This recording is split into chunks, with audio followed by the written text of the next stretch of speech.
Good morning, everyone. Thanks for joining us.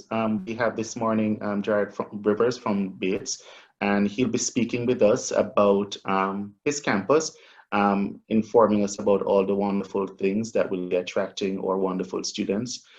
So he'll be presenting for the first part of the session, and you can type all your questions in the chat box where he'll see those questions and address all your concerns then.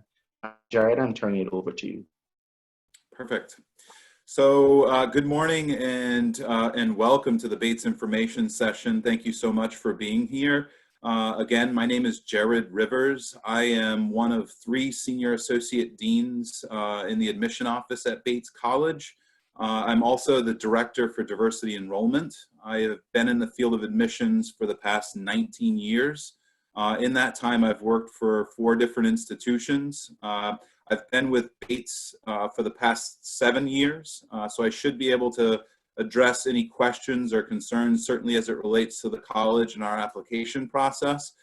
Prior to Bates, I was with Brandeis University in Waltham, Massachusetts for 2.5 years. Before Brandeis, I was with Cornell University in upstate New York for 6.5 years. And my first 3 years of admissions work was at my alma mater, the University of Maine at Farmington. And so I am not a Bates graduate, but again, I should be able to answer most of your questions. One thing that I'm going to do over the next 20 to 30 minutes is try to highlight information that I feel makes Bates different from other small private liberal arts colleges, of which there are many to choose from, particularly in the Northeast. There are quite a few liberal arts colleges. Right in the state of Maine, we have 2 really large competitors just down the road from us. So just trying to keep that information fresh and distinct from those peer institutions. One of the ways that I will do that, or starting out anyway, is by sharing some information about the Bates history and our founding. So if you're not familiar with that history, Bates, again, is a small private liberal arts college that was founded way back in 1855 by abolitionists who were living in the state of Maine. And so the very people who were fighting to abolish slavery in the Americas are the very same people who founded Bates College. So I think that should tell you a lot about the mission, the vision, the character, and the personality. It should not come as a surprise that there's very much a social justice feel to the overall mission and vision of the college. In fact, Bates was the very first co-ed college in New England, and then it was also the second co-ed college in the entire country. So, from day one, the founders made a very clear and public statement that it would be a college that's open to all students, regardless of things like gender, race, ethnicity, religion, socioeconomic status, nationality. And as a result, that very much is still at the heart of the mission to this day.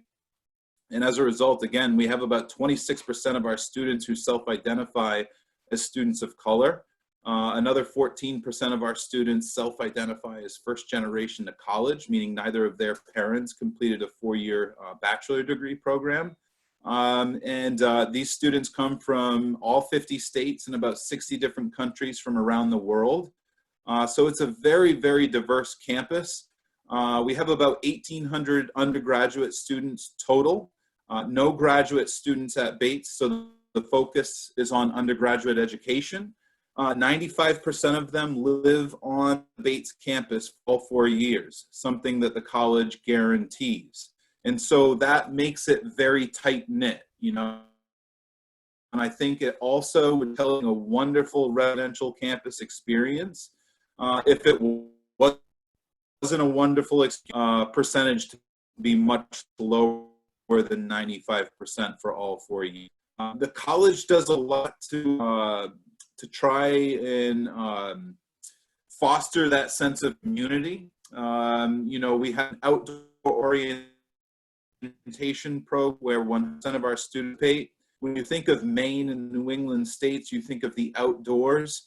Some of our students are hiking up and down the Appalachian Trail. They're kayaking up and down the seacoast. They're tenting out at night. These are opportunities provided to the students so that they can get to know each other before they start their academic experience on our campus. It takes that most students other before arriving on the Bates, okay? And it would be a mistake to think that most students from the state of Maine, because we're located in the state of Maine. In fact, only about 10% of our students are from the state of Maine. The big four states would be Massachusetts, that's historically and currently true, followed by New York, then California, and then the state of Connecticut. So again, those are the big four. But again, we have students from all 50 states. So very, very diverse and very much a residential campus community. We are located in the city of Lewiston, but as you meander off campus into the center of Lewiston and you cross the big bridge in town, that takes you into the city of Auburn. They're twin cities. So if you're familiar with the Twin Cities out in Minnesota, it's similar to that, but on a smaller scale.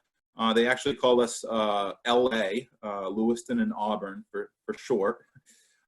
We are by no means anything like the city of Los Angeles. That being said, there's only about 1 million people in the state of Maine, and about 50% of the entire state's population resides in a 50-mile radius of where our campus is located. So for our state, it is a very densely populated area. But if you're coming from a big metropolitan area, then it's probably going to feel much more suburban-like to some of you, okay? That being said, Lewiston and Auburn were known as mill towns in the 20th century.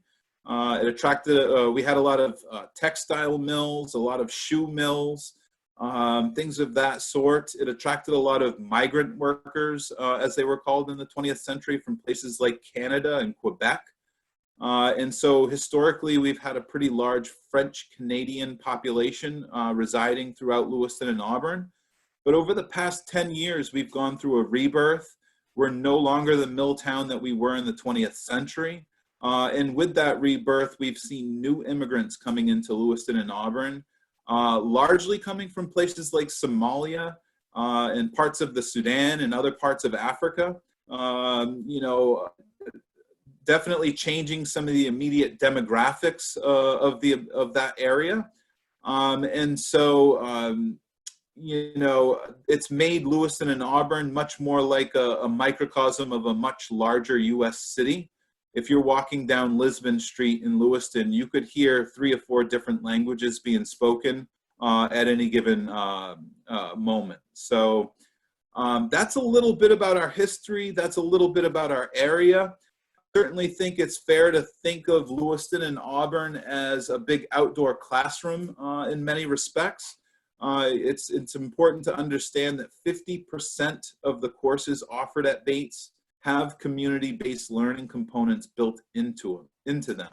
So you're going to have your lectures, you're going to have your typical classroom discussion-based courses, but you're also going to have ample opportunity to apply the things that you're learning in class right there in the immediate area, okay? And so there's a lot of learning by doing, and Bates has done a great job of recognizing that learning takes place beyond our immediate borders of campus. That being said, we're not a gated campus community on a hill looking down at the rest of Lewiston and Auburn. We're very much situated right in the heart of Lewiston. You know, community members could be walking through or driving through. It's a dog-friendly campus, so they could be walking their dogs through campus, that sort of thing. A lot of community members come out to our athletic events. We have a football team, and so tailgating on the weekends for Saturday football games is popular. You know, coming out to a lot of our performing arts events. We have a world-class dance festival that happens every summer. And likewise, our students make the most of what Lewiston and Auburn has to offer as well. In fact, Bates was identified as the #2 college in the country 2 years ago for providing its students with service learning opportunities, okay? And as a result, Bates is also the top Fulbright producer for small liberal arts colleges in the country. It's a wonderful scholarship that happens after you graduate from the college. And I can certainly answer questions about that later. But changing gears ever so slightly, we have a very unique academic calendar that we call a 4-4-1. You literally will start in the fall semester and you'll take 4 classes. You'll go home for Christmas break for 4 to 5 weeks. You come back for that second semester, you take another set of 4 classes. That is a full-time course load for a Bates student, okay? We then ask them to stick around for 2 out of the 4 years to complete what we call short term. Short term historically has run from the last week of April and stretched throughout the month of May. So historically, it's been a 5-week term where you take just 1 course. Starting next year, we're going to chop that 5-week term down to a 3-week term, again, where you take 1 course. So it's very intense, but I have to tell you, they're very, very popular. Most Bates students will actually do 3 short terms before they graduate, okay? We cap them off at 3. You cannot do 4 short terms. Many of these course offerings are very unique, some of which will go abroad as an entire class. We've been sending theater courses to London to study Shakespeare. We've been sending environmental studies courses to China. We've been sending science courses to the Galapagos Islands. That fulfills your lab requirement. It's really an extension of learning by doing, okay? You know, and so those are, again, very unique course offerings, very popular. The trend that we're seeing is that you hear a lot about short term coming into your Bates experience. You likely will knock one of those requirements out in the first year. You have a wonderful experience with short term. A lot of our sophomores come back and knock that 2-year requirement out. A lot of our juniors, they're getting closer to graduation. They add that, in this case, 3 weeks to their summer break. It's a great time for internship opportunities. Our students are doing 2 to 3 internships on average before they graduate. And then a lot of our seniors, we're finding, will opt back into short term, sort of stretching that Bates experience for another 3 weeks before they march across that stage as graduates, okay? And so that is the academic calendar that we're using at Bates. A lot of other liberal arts colleges will have a short term, typically sandwiched in between the 2 semesters. We simply tack ours on at the end of the academic year. And so there's a slight difference there that I like to explain. Your very first academic course at Bates would come in the format of a first-year seminar course. These courses are now required. When I started at Bates 7 years ago, they were not required, but very popular. Some 98% of our students were electing to take them. They are designed to enhance your college writing skills, to enhance your public speaking skills, and to give you a better sense of what's expected of you as a Bates student. In fact, that professor is your very first advisor.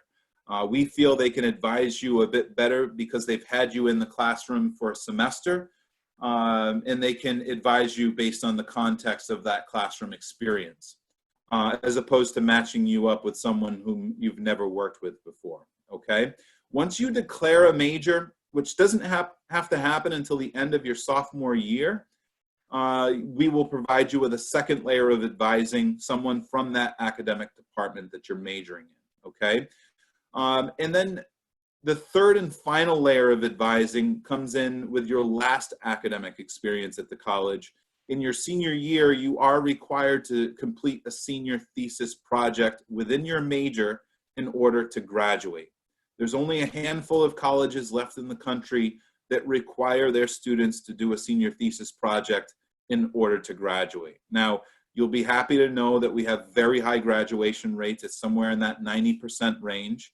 But this is why we provide you with that third and final layer of advising to help you get through that project so you're not in this all alone. We know that you're going to go on to do wonderful things after you graduate from Bates. We have a 98% post-graduation placement rate within 6 months of graduating from the college. You know, and so while I'm thinking of it, 75 to as high as 83% of the students who complete our pre-health track will gain admission to medical, dental, or vet school. That's 25% above the national average. And then last year's graduating class had a 100% admit rate to law school of those who completed the pre-law track. And so again, we're seeing wonderful things after Bates, but this project will take on a variety of different formats. It will live on beyond your time at the college. If you can imagine for a moment you're studying the humanities or the social sciences, you may find that your senior thesis project is sort of like a dissertation where you're writing and writing and writing. I've heard, projects, where they're up to 100 pages for their senior thesis project. It sounds daunting, but trust me, once you get into it, it's really not as difficult as it might sound. If you're studying and majoring in the sciences, it might be some research that you've built up over your 4-year experience. And then if you're majoring in the arts, it could be a music production or a theater production, or participating in the annual dance festival that is your senior thesis. So again, a variety of different formats. It does live beyond your time on the campus. Other students will become seniors. They will have to do their senior thesis project. They may look to enhance your research and push your work that much further, okay? So that's what we call the bookends to your Bates education. That's the first year seminar to the senior thesis project. Now, what happens in between? We do not have a core curriculum that all students complete that some other institutions offer. We have a set of what we call general education requirements. We want to ensure that our students have a well-rounded education before they graduate from the college. And we want to make sure that they're taking courses in those foundational areas. So we have what we call S, L, and Q. All students at Bates have to complete a science course before they graduate. We're not going to tell you which science course to complete. We offer science courses for non-science majors. So if science is not your thing, you're not going to take this science course as in-depth as the pre-med major who's majoring in neuroscience, okay? All Bates students have to complete a lab before they graduate. I mentioned some of those short-term courses are going to the Galapagos Islands. That fulfills that lab requirement. And then all Bates students have to complete a quantitative reasoning course or a math-related course, one math course before you graduate, okay? Again, we're not going to force you into calculus or multivariable calc. You can take whatever math course that fulfills that particular required area. We've added 2 additional requirements this year.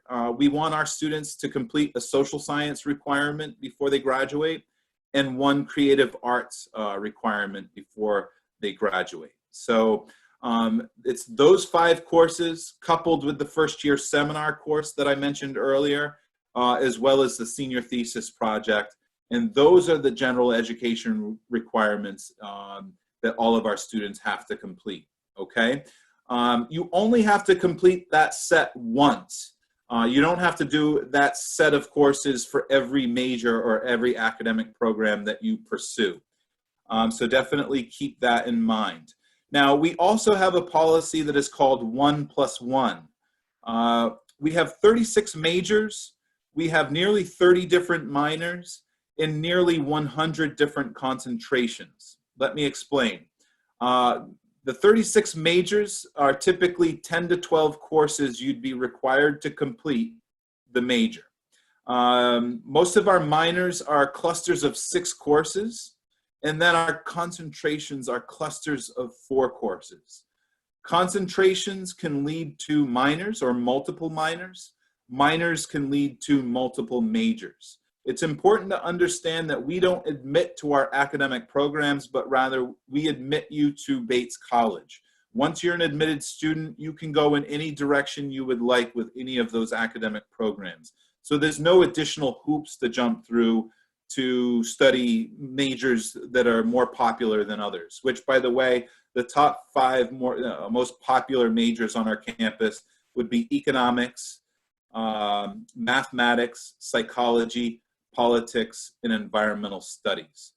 but we are a nationally ranked liberal arts college every single year. We feel that all of our academic programs will challenge students. Now, I see that there's a question about senior thesis projects housed within the university for access to other students.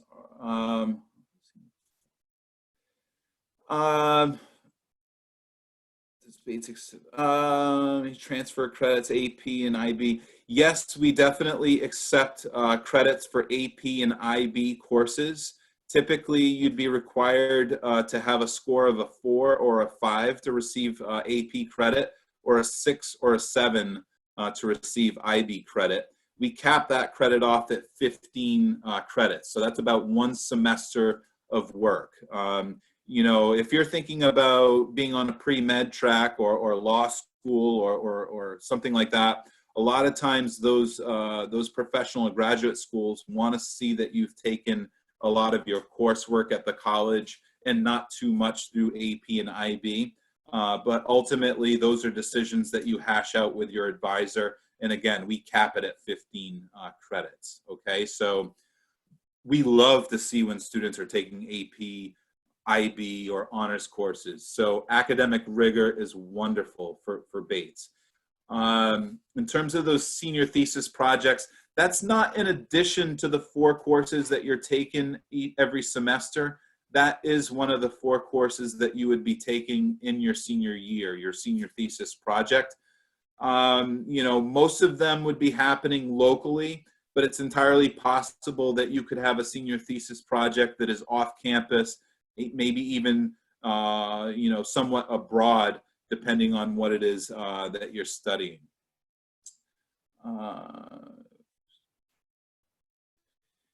Yes, future, you know, students can build onto those senior thesis projects. But again, I think in most cases, you know, you have what you need right there, you know, locally, and through all of the academic coursework right there on campus. But definitely, you know, for example, if you're doing science research and building it off from someone else's research that graduated last year, you know, maybe there's new science, you know, research, new findings from your own research that can be built on top of that. So again, in some ways you're contributing to your own education, but to that of others in certain cases. Moving on, just a couple, maybe 5 minutes, and then I'll go into the application process. We are members of the NESCAC Athletic Conference. For those of you who might be student athletes, that is the New England Small College Athletic Conference. We compete against institutions like Williams, Amherst, Wesleyan, Middlebury, Tufts, Hamilton, Trinity, Connecticut College. Colby and Bowdoin would be the big in-state rivals. It's a fantastic way for our student athletes to maintain that competitive edge while they pursue a world-class education. We also offer club sports that will compete against other institutions that offer those sports at the club level. You can think of club sports as a less of a commitment than the varsity sports. And then we have a very robust intramural program. Some 60% of our students will participate in athletics, whether it's at the varsity club or intramural level. The arts are very popular at Bates. We have a theater major coupled with multiple theaters on campus, including a black box theater. We have a music major. We have an art and visual culture major that comes complete with the Olin Arts Center that provides you with studio art space as well as space to hang your art on display for the rest of the community. I mentioned the world-class dance program with an annual dance festival every summer. You do not have to major in any of those areas to be, you know, a part of the productions that come out of those departments. You could have a lead theater role while majoring in biology or economics, okay? So when you're thinking of Bates, that strong sense of inclusion should be at the forefront of your mind, okay? We're kind of extreme when it comes to inclusion. Study abroad is very popular for our students, at least historically. Some 60% of our students would study abroad We have 200 different study abroad programs in 90 different countries around the world. Historically, the top 4 destinations have been China, Chile, Denmark, and Italy, okay? But lots and lots of opportunity. You can be in one destination up to a full year, or you can chop it up and have 2 or 3 different study abroad experiences. If you're on financial aid, that goes with you when you're going abroad. So they make it very, very easy in that respect. Speaking of financial aid, we are required to meet 100% of financial need for any student we admit who also may be applying for financial aid. I understand that the price tag for Bates is about $73,000 a year. So it's approximately a $280,000 education that students receive after 4 years. 55% of our students are on need-based financial aid. Most of our students could not afford that without financial aid. You'll be happy to know that the average student indebtedness for a Bates graduate who's been on financial aid for all 4 years is just under $13,000, okay? So think about that. That's a $280,000 education that you could walk away only owing $13,000. Pretty amazing, so they're very robust competitive financial aid awards. For a student like for someone like myself, when I went to college, I had my family could not contribute at all. And so we offer full financial aid packages to students every single year. So please do not let the price tag deter you from thinking of Bates, very seriously. So that's a little bit about financial aid. I'd love to jump into the application process and then open it up to the questions that you guys might have. I definitely think this information is going to be specific to the process that we're using at Bates, but I also dare say that it's going to be information that is true for other institutions that you might be considering. In fact, I dare say the more selective the institution is, the truer this information is going to be, okay? So the very first thing that we're looking to establish when we review your application is whether or not there is a fit and a match between what we know of our community, what we know of the academic offerings that we have at the college, and how you're presenting yourself and what it is you want to do, in terms of your academic interests. So please understand that fit and match is a two-way street. You're here checking us out today to see if, in fact, if Bates is a college that can help you get to that next destination, that next level, whatever it might be after your undergraduate college years. Likewise, we're looking to see if there's any sort of familiarity with Bates when we review your application. We're very big on demonstrated interest, and so the fact that you're spending some time with me here today, hopefully we'll have you guys on our mailing list after today. If you haven't already been on the mailing list, that's the start of demonstrating that interest. You could come back and do the virtual information session, with another rep, or you could, be at the high school visit if we're visiting your high school in the fall. With this COVID crisis, it's entirely possible we won't be doing our normal travel, and maybe we'll be doing virtual high school visits. If you go to another college fair between now and the time that you're submitting applications, if you see Bates at that college fair, look to fill out another inquiry card, and that's another contact that we make with you. You could interview as those interviews begin to shape up, whether it's on campus or virtually. We keep track of every contact that we make with you. And we put a little contact code next to your name every time we make contact. It's unbelievable how much those little contacts begin to stack up and add up to mean something on the back end when we're reviewing your application, okay? So again, that's number one, that fit and match. Again, it's a two-way street in that it also encompasses fit and match. So that's really number one. Number two is your academic profile. You know, I dare say 75% of our applicants are academically admissible, okay?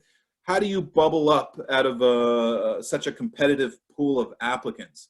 Please understand that we get profiles from your high school that helps us to review your transcript within the context of the opportunities that existed at your high school. We would never penalize an applicant for opportunities that didn't exist. Some high schools offer 20 plus AP courses. Some offer 3 to 5, okay? You know, what's an A, what's a B, what's a C on your grading scale? We're looking to understand those grading scales that you're working with. You know, and so do they weight your grades? Do they weight your rank? Do they rank, you know, students at all? And so very standard information that we're looking for when we review your transcripts.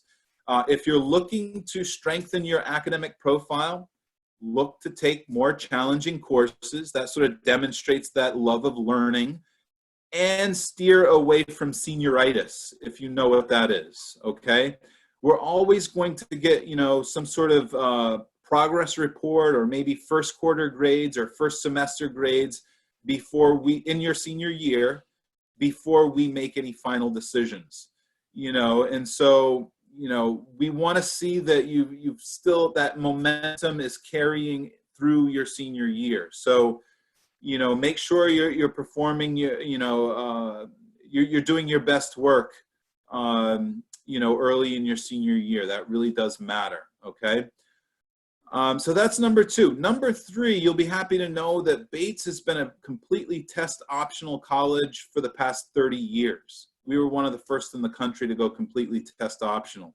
Only 40% of every incoming class submits SAT scores or SAT 2s or ACT scores. We do not require them for admission. In fact, the vast majority of students on campus were non-submitters, okay? So that should tell you we're not going to penalize you in any way, shape, form, or fashion if you choose not to submit your test scores, okay?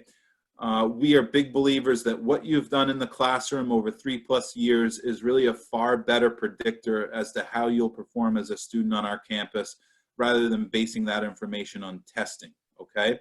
Now, if you submit your test scores when you apply, we will use that information. In some cases it can help, in some cases it could hurt. If it was me, I would only submit my test scores if I met the test averages or surpassed them.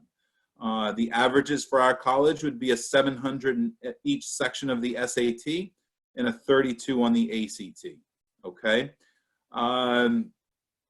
And again, it is true that if you choose not to submit your test scores, we may contact you asking if we can look at your test scores after you've been admitted. The only reason we do that is because some national publications will exclude your institution from their national rankings unless you're reporting 75% of the incoming class in their test scores. So we get the 40% on the front end, we get the 35% on the back end, okay? Sort of no harm, no foul at that point. So do what's best for yourself as it relates to testing. The fourth area would be recommendations. We require one from a guidance counselor. They give us the big picture of your high school experience, and then 2 teacher recommendations. They speak specific to how you perform and how you are as a student in the classroom. We're looking for those engaging students who are looking to be a part of the learning process, both inside of the classroom and outside of the classroom, okay? Please know that a lot of our applicants go above and beyond what we're asking for in terms of recommendations, and they'll submit additional recommendations, oftentimes from people outside of the school.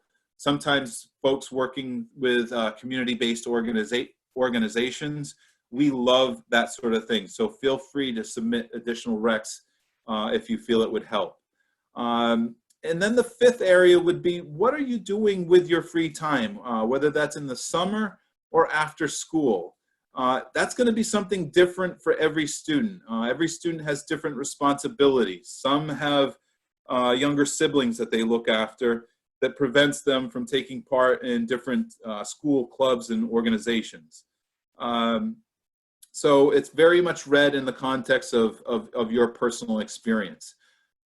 That being said, do not take that part of the application lightly. We're looking for strong students who are academically prepared for Bates. We're looking for students who are a strong fit and match for our community and what we know of it and how you project yourself in the application process. But we're also looking for students who are going to add to our community with their talents, their skills, their passions, their diversity, their culture. And that's really what makes our campus come to life. And why it is so vibrant. So keep that in mind. And if I would add one additional area as to things that we're looking at to make those admit decisions, I'd say your personality and your character will come into play at some point. That's where interviews can really help provide us with information that we otherwise would not have had. The more information we have, the better decisions we can make. And again, that's probably the best quality contact we can make with you.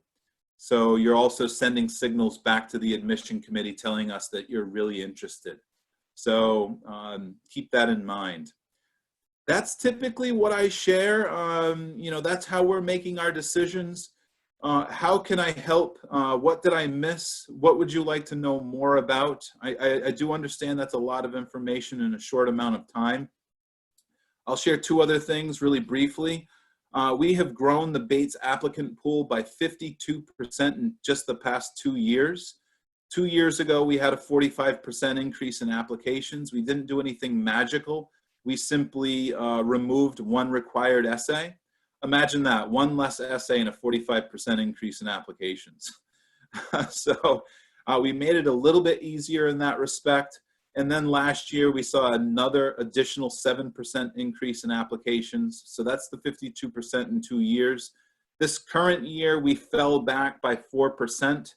That being said, we had a record year this past year in applicants choosing to apply through early decision. We have 2 rounds of early decision. What you need to know is that we're admitting upwards of, in fact, over 50% of the incoming class every year through our 2 rounds of early decision. Now, because I did 6.5 years of admissions work at Cornell University and Ivy League College in upstate New York, I meet with all of the Ivies twice a year. And I know for a fact that half of the Ivies today are admitting also 50% of their incoming class through their early rounds. So Bates is not alone. Most of our NESCAC peers are also admitting about 50% of their incoming class through their early rounds. I understand that puts a little bit of pressure on you. It's not meant to put pressure on you to apply through the early rounds, but it's a big percentage, and I just want to be as transparent as possible so that you guys can do what's best for yourselves. Now, I see a few additional questions just came in. Maybe you guys could help me highlight some of these questions that just came in. Sure. I'll try to navigate these. How effective are counselor calls to admissions counselors on behalf of prospective students? You know what, this past application year, we just sort of did away with counselor calls, but some of us are still doing them unofficially. I personally, I'm very old school in that way. I find that they're very helpful. And so, if you would prefer to have a counselor call, whether that's before those decisions are released, feel free to contact me, and we can talk about the applicant and how I feel that they're reading. By the way, I think that can be an additional tip. Every year we tend to sit for early decision 1 committee in the first week of December. We're usually sitting for early decision 2 committee in the last week of January. And then we're sitting for regular decision committee in the first week of March. Keep that in mind. Shoot us an email or shoot me an email right around that time, depending on which round you applied through. And, and that can serve as sort of a reminder, like, especially if it's regular decision, we don't want to waste admits. We want to admit students who we believe we can yield. And when you shoot me that quick reminder email and say, oh, wow, you know, this student is really interested, you know, let me push this student a little bit more, you know, that sort of thing. So it can be kind of strategic in that way. But yes, please, let's do the counselor calls. Can you mention the amount of essays required for students? The amount of essays? Yes. Just the personal essay is the only essay now required for our application, which, by the way, we're using the common application and the coalition application. The personal essay typically, you know, provides us with information. It's your personal, whatever you want to write about, you know, but we like to learn more about you, and we like the essay to come in the voice of a 17 or 18-year-old. So you don't have to feel like you need to get a professional, you know, your English teacher or a parent to write your essay. But certainly check in with people who know you well, you know, so that they can sort of certify and confirm that you're capturing that true essence of who you are. That's pretty important. And just to follow up to that question, are there any optional essays? No, there are not, but you're always welcome to submit an additional essay. Occasionally some students will still write a why Bates essay, sort of indicating why they feel Bates. You know, for example, biology is offered at every NESCAC college in our conference, and it's offered at thousands of colleges and universities across the country. So why might you want to study biology or psychology at Bates as opposed to these programs at some other place? So when you can speak specific, it can really help that application bubble to the surface out of such a competitive pool. Okay. Can on-campus dining accommodate special dietary needs, such as a gluten-free diet? Absolutely, without a shadow of a doubt. In fact, you know, it's an amazing dining hall that we have. It's nationally ranked. I forget the ranking now. I wanted to say it was like number 2, but I forget number 2 for exactly what. But the food is fantastic. There are gluten-free options. They'll make you a gluten-free pizza on the spot if you want. So there are lots of different options for sure. How supportive is Bates financial aid package to DACA, undocumented, and international students? So we meet 100% of financial need for all students, both domestic and international students. We do not consider DACA or undocumented students to be international students, but rather domestic students. So there are no additional hoops to jump through as an undocumented or DACA student. You would apply to Bates as though, just like any other US citizen. In fact, you are being educated domestically. And so there's no difference. And so I don't think those students need to worry in any way, shape, form, or fashion. We admit undocumented and DACA students every single year. Okay. How do you manage to have such a high placement for post-graduation? What resources does Bates provide to students to ensure that they are enrolled in graduate studies programs or acquire full-time employment?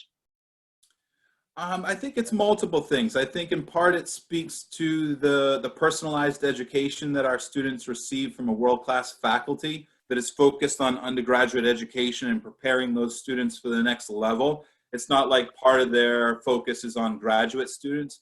We don't have any graduate students at Bates. So that's part of it.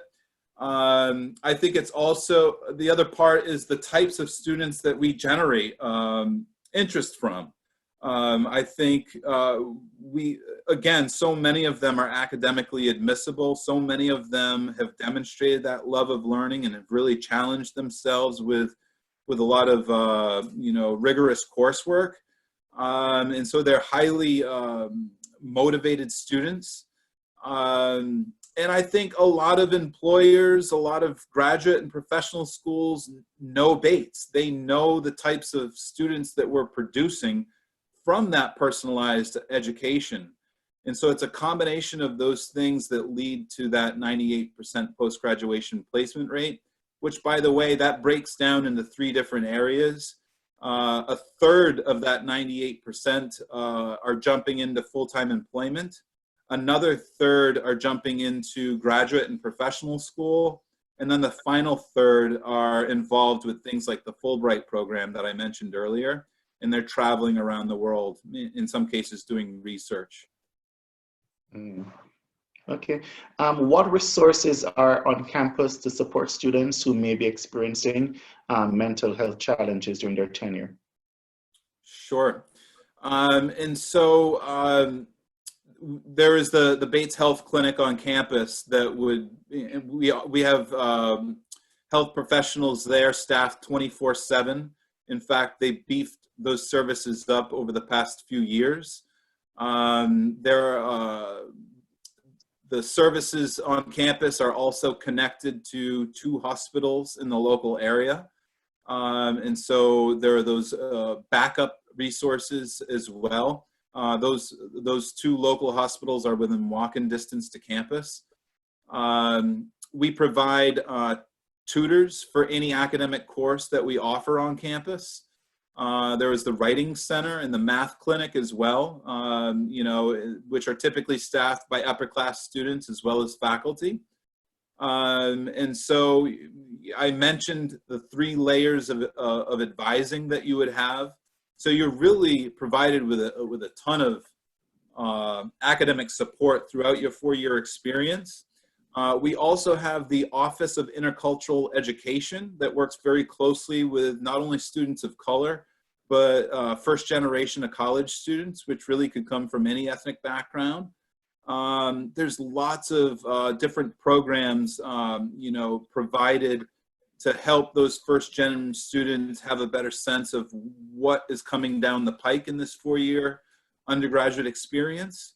I can give you an example. I rode in a van full of young men of color from the Bates campus to Vassar College in upstate New York several years ago. And this was done from a variety of different colleges in the Northeast, and we all met at Vassar. And we spent 2 nights and 3 days there, and it was an opportunity for those young men of color to network with other young men of color from other liberal arts campuses around the Northeast to talk about their respective experiences on their campus and how they could make those experiences better. And so that's one of many, many, many programs that take place out of that particular department.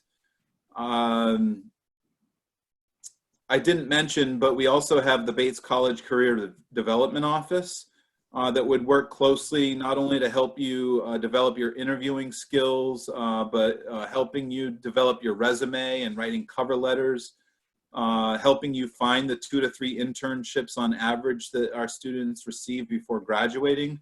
So you're not in this alone. By the way, our president's initiative is called Purposeful Work.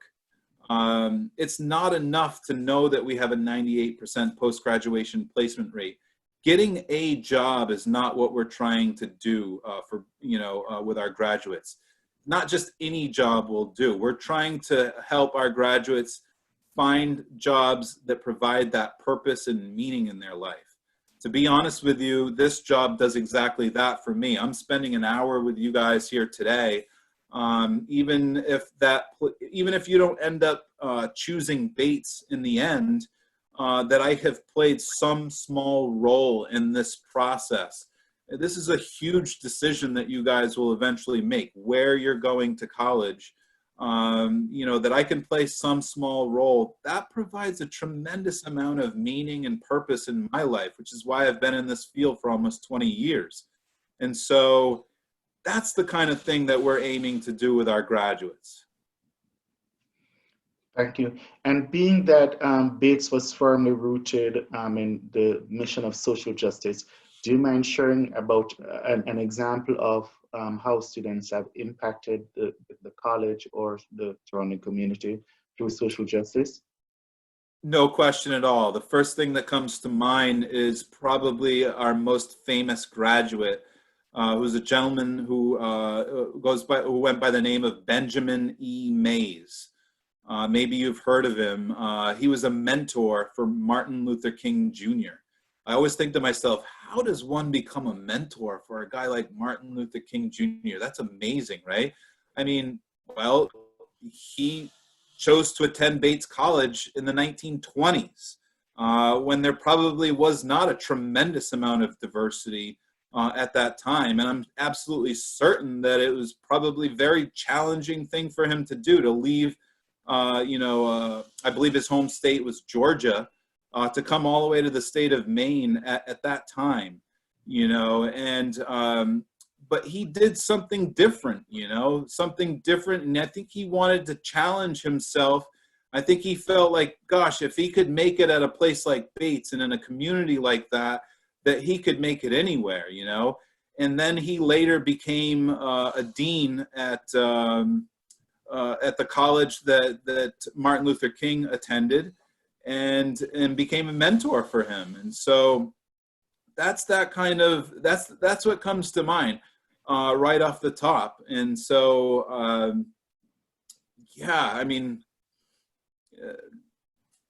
I think there are lots of examples, but that's the first one that would come to mind. And that's good enough for us. The idea of short term sounds exciting, but what's the rationale for the short terms, especially since there's a cap to them? What if a student prefers to do a five series of courses for the year? Is this allowed? And would the student still be required to do a short term? Example, 5-5-1. That's a great question. I've never had that question in my 7 years, so very, very astute. But you are required to take at least 4 courses per semester. So if you wanted to pursue an additional course, that's something that you would hash out with your advisor. You would likely graduate a little bit earlier than normal if you continued with that pace for enough semesters. That's entirely possible.